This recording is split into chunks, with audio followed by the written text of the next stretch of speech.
So Masir of Mseches, we have a brisa here. We're beginning here on Yudalim and Bezar Onen. These are two individuals who are apostle for avoda. Let's say, for example, for Zrika Saddam, a Zar who's not a Kohen. An Onen is apostle. If, let's say, he lost one of his 7 close relatives and it was before the Kvura, and he's not allowed to involve himself in any avoda, then we have Shikar Ubal Mum, right? If the Kohen is, he drank a Revius Yayin, he can't do the avoda. If it's an intoxicating beverage, and then this Balmut, a Kohen who's a Balmut. The Kabbalah, Ba'olacha, Bizrika, Posel. Notice on the list we have Holacha. So all the above, including a Zar, who's a not Kohen, are Posel Holacha. V'chein Yoshev, v'chein Smol. Okay, we'll have a whole discussion about Yoshev and Smol. But in any event, we see clearly that a Zar cannot perform the Holacha, Tiyuvta. And this is against Rav Chisda, who derived from the pasuk in Divrei Yomim that halacha, like shchita, is ksher b'zar. So Gemara asks for Rav Chisda Kraka. What are you going to do with the pasuk in Divrei Yomim? Di Ovid Maisa Itztaba. What exactly did the Zar do? He did not do the halacha. He did not bring or carry the dam towards the mizbeach. He just stood there like a pillar. They put the kli with the dam in his hands. He was frozen. And then they took the dam in the kli from his hands and were molech it to the mizbeach. Rabbi Rav Yosef the Amrit Shavai Holacha Bizar Machlokas Reb Shimon Rabbanon. Why not go back, as we said before we looked into the Gemara here, that according to Reb Shimon, halacha should be ksher bizar because halacha is not an avoda. Because you can avoid halacha, it's not indispensable. But according to Chachamim, halacha is an avoda, and therefore it has to be done by a Kohen. Reb Shimon the Omer avoda shefshel levat lulav avoda he ksher bizar.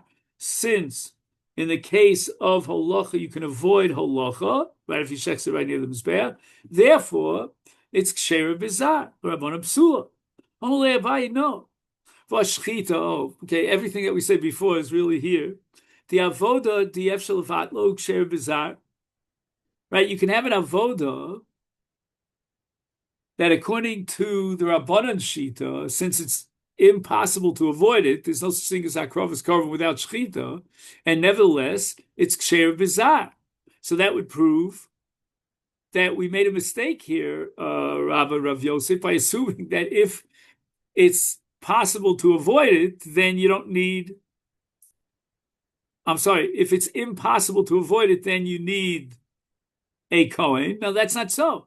The Rabbanan will hold that you can have an avoda, and it's possible to avoid it, and yet it has the status of avoda. You can have avoda that's impossible to avoid, and yet you don't require a Kohen. So we really don't know then, according to the Rabbanan, what's the deal with halacha? Do you require a Kohen? Do you not? If we equate it to shchita, you don't require a Kohen. If you equate it to zrika, then you would require a Kohen.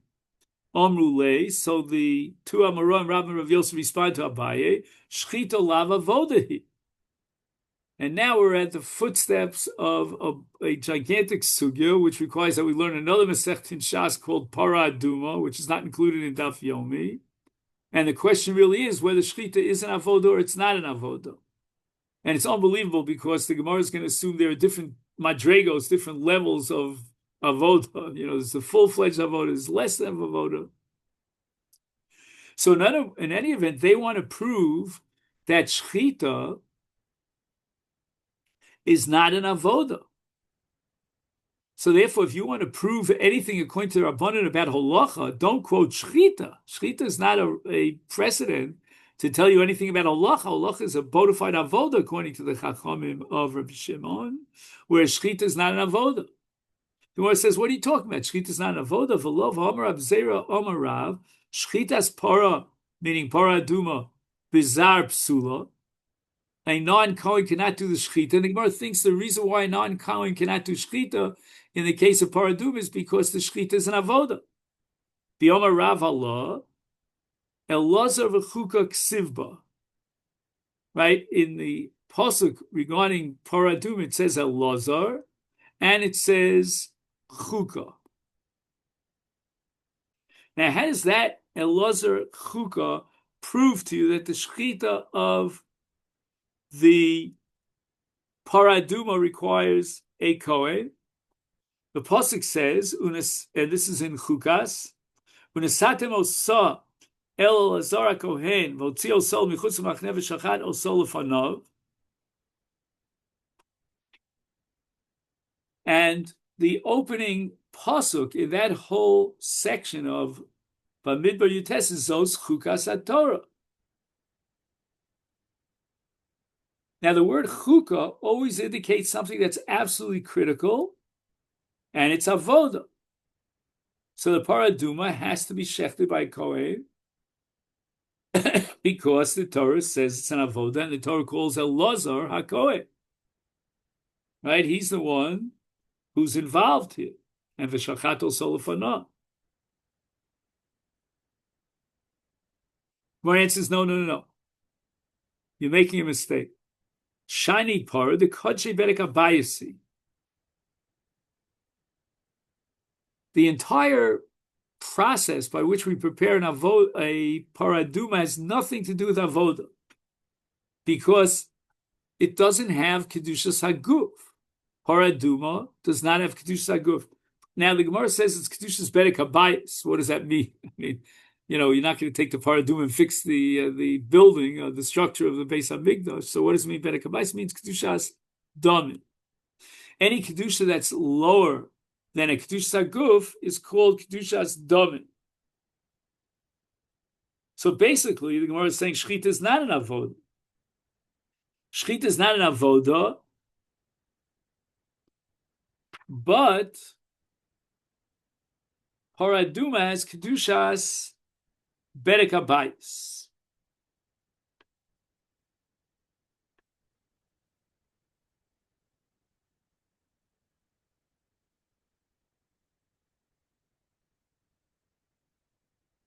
Well, kedusha is domim, as we said. So Rashi says what I was about to say, that the requirement of a kohen, which is derived from Elazar and Chukah, in the case of paraduma, is purely a chukah. Chukah means gzeras hakos. There's no rhyme or reason to why the shechita of the paraduma has to be implemented by a kohen. We just accept it as the decree of the Torah. Because again, paraduma doesn't have the kedusha of mizbeach, kedusha guf. It only has kedusha's damim, and therefore there's no avoda. If there's no avoda here, it's just a matter of preparing the paraduma. Then why would you require a kohen? It's got to be gzeras hakos. And where else do we find that the Torah requires a kohen as gzeras hakos? If there's no avoda, that's going to be in re'iyas negoim, as we'll soon see. Frek the Gemara of a lav called kolshkein, who isn't there a kavachomer? Kodshei Bedek Habayis to have avoda. If with regard to the shechita of the paraduma, the Torah requires the kohen and considers it like an avoda, even though the paraduma doesn't have kodshei mizbeach. Is kodshei mizbeach lav avoda? Can you possibly argue that shechita is not an avoda for kodshei mizbeach? In other words, give me a precedent. Where do you find that the Torah requires a kohen and it's not an avoda? Obviously, if in paraduma the shechita has, the Torah requires explicitly a kohen, and therefore it gives it the status of an avoda, even though it's only kedushas Bedek Habayis. How much more so in the case of kedushas haguf, which is a greater kedusha than the kohen, then we have to consider shechita as an avoda. Or Rashi Shabbat, I have a precedent. Right? All Maros Negoim have to be seen by the Kohen has to declare that this is a marinega. And even though there's no avoda here whatsoever, you see the Torah requires a Kohen even when there's no avoda, and therefore, in the case of shchita paraduma, even though it's not an avoda, the Torah requires a Kohen for that shchita. Gemara now again rejects Rabbi and Rav Yosef. Harei holochas evarim lakevesh. The avoda the efshel vatlahu psula bizar. Right, you want to argue, Rabbi and Rav Yosef, that according to Reb Shimon's logic, if we can circumvent the avoda, then you don't need a Kohen, it's not an avoda. And that's why, according to Reb Shimon, halacha would not require a Kohen. Let me just make sure I didn't say anything wrong here. Yeah, halacha bizar is then, what about the case of bringing the Avarim right up to the kevesh? Now, if the carbon had been, one second, if he had situated himself with the mizbeach on one hand and the kevesh, the ramp, on the other hand, then he would not require holacha. So therefore you see that it's efshel vatla. It could be avoided. And yet the halacha is that holacha seivarim lekevish requires a kohen. So why not say the same thing in general according to Rav Shimon about holacha? T'chsivik Rav HaKohen es hakol v'kter v'zbecha v'yomer mar zui halacha seivarim lekevish. So we see that even though you could be mevatel this avoda, and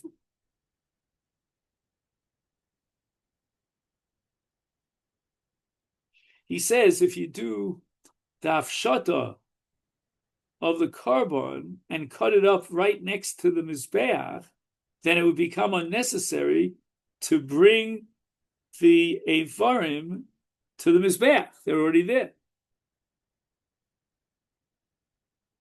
So we see that even something which could be you could have been vatal, you could avoid that avoda. Nevertheless, we require a kohen. So once again, the answer is obvious. It's exeris hakosif, like we saw in the Goyim and we saw in shchitas paraduma, here in holochas evarim lakevesh. Heichid goli goli, heichid goli goli. The Torah says v'hikriv hakohen es hakol, etc. So the Torah specifies a kohen explicitly. But lo goli, where the Torah didn't specify, then we apply Rabbi Shimon. And if it's an avodah she'efshel vatla, then says Rabbi and Rav Yosef, there is no requirement of a kohen. So lochas adam, where the Torah does not mention a kohen specifically, therefore we would say that the halacha could be achieved by a zar, according to Rav Shimon. In fact, the Gemara again, b'lav kol dekenu, it's a kol shkein. Uma holochas evarim lekevish to lo makve kapar baya kahuna, right? The kapara was already clinched with the zrikas adam, and the holochas adam onto the kevesh is subsequently. So therefore, it's not ma'akiv the kapara. The kapara was already clinched, and nevertheless, the Torah requires kohen. Is holochas dam to mi'akva kapara lo kolshket? Right? You can't achieve kapara without bringing the dam to the mizbeach. So therefore, according to Reb Shimon, we should admit that holacha should be performed by a kohen, because if holacha evarim lakevesh requires a kohen, how much more so? It's marnami omer ulam Reb Elazar holacha bizar psula fil Reb Shimon. So the final conclusion is, as we proved from the case of holacha evarim lakevesh, that every holacha adam, according to Reb Shimon, would concede you require a kohen.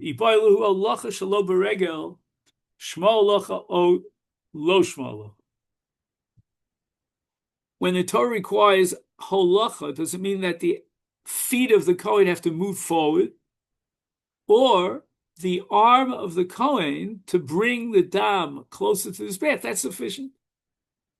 Toshma, We go back to the Brisa, that part of the Brisa that we didn't study earlier. V'chein Yoshev, v'chein small pasul. If the Kohen is molich the dam while he's sitting in a sitting position, or he uses his left hand instead of his right hand, then in all these cases, the carbon is pasul. And now the Gemara makes a typical Talmudic dir. Ha'omei dumya di Yoshev kashe. In other words, the Torah doesn't say that you need omei. The Brisa. It only says that Yoshev is pasul. The Brisa, sorry. That means if he would have an amida, but it's similar to Yoshev, like for example, let's say he stands in his place and he doesn't walk at all, he doesn't move his feet forward, then apparently that would be kosher. That would constitute a holach. Even though it's dumya to Yoshev, but it's not exactly Yoshev.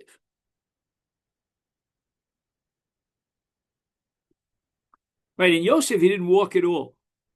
But in the case of Omei Dumya de Yoshev, where he puts his hand out and takes the dam and moves it forward, even though it's Dumya de Yoshev, it would be kosher.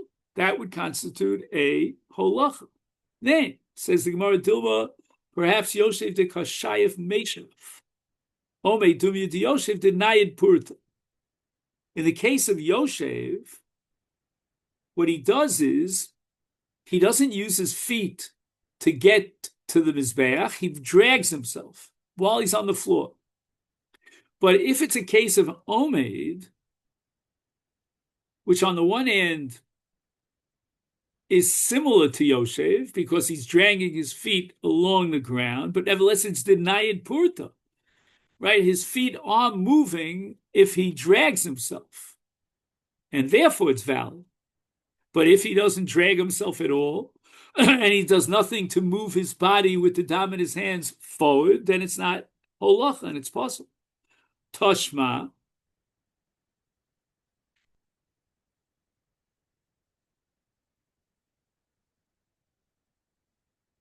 So again, at this point, the Gemara is actually holding that halacha beregel shmei halacha. But now the Gemara is going to come to the opposite conclusion. Toshma. We have a Mishnah that refers to the Avodas Korban Pesach, and it says, Shachat Yisrael v'kibel HaKohen, Nasna l'chaver v'chaver l'chavero, that if it was shechted by Yisrael, because again, Shechita could be done by a non-Kohen, the Kohen was Makabel Adam, because Kabbalah Saddam requires a Kohen. And now we get to the halacha stage. So what happened? One Kohen gave it to another Kohen, who gave it to another Kohen. It was, what do they call it when they used to put out the fires? You know, you pass the water from one person to the other. So in such a case, the carbon is kosher. This is also, I skipped a little bit. The third Tashma is going to tell us that halacha beregel lav shmei hara. But here's the second proof that halacha beregel shmei rechel. And the Gemara rejects it. Hasamnami denied the purta, right? He also moves a little bit forward.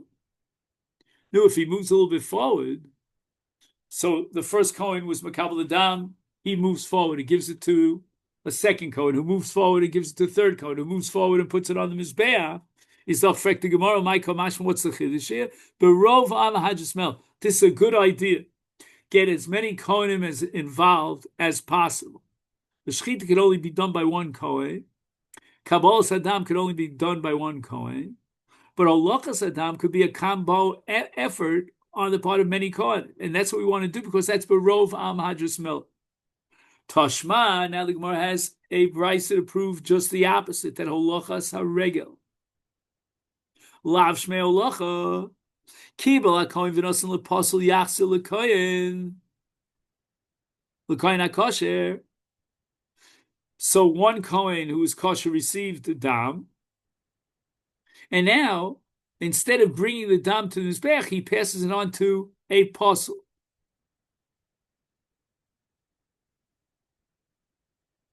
which could be a balmum or a zar, right? Because we came to the conclusion that even Reb Shimon agrees that holacha requires a kohen.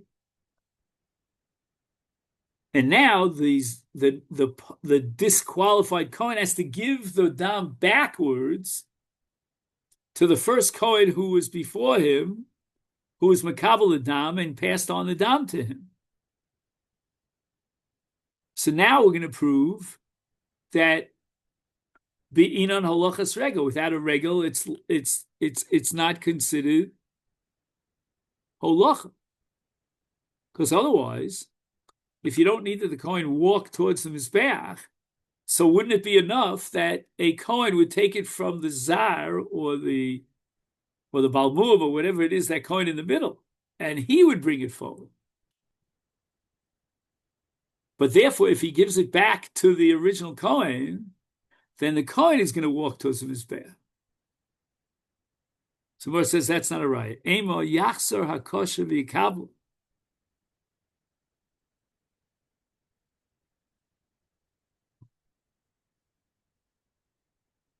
Let's see if we can interpret this.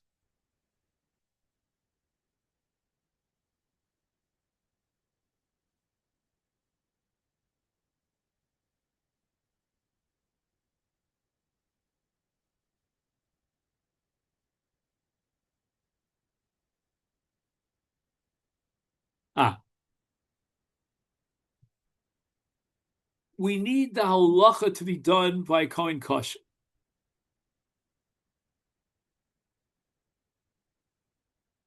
If the kohen posel in the middle is going to bring the dam forwards, then we have halacha b'psul.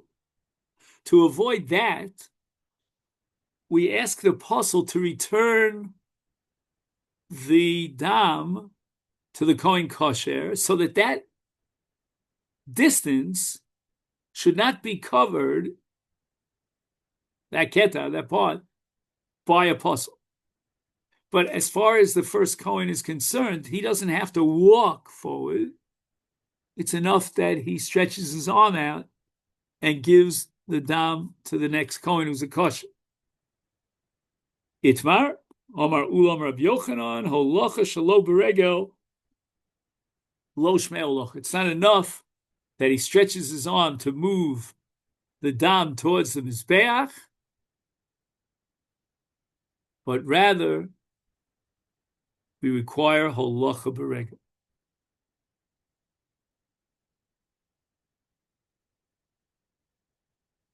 The only thing that bothers me here, again, we don't have time now, maybe I'll research it, but what do we do with the other proofs that we had? The Gemara says, denied purta, that he did actually drag his feet forward.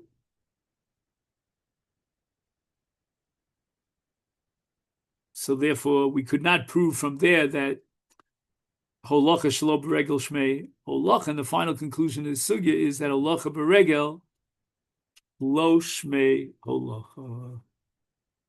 Okay then? So this is where we'll stop for today, and the Mitzvah Hashem will continue tomorrow. Have a great day.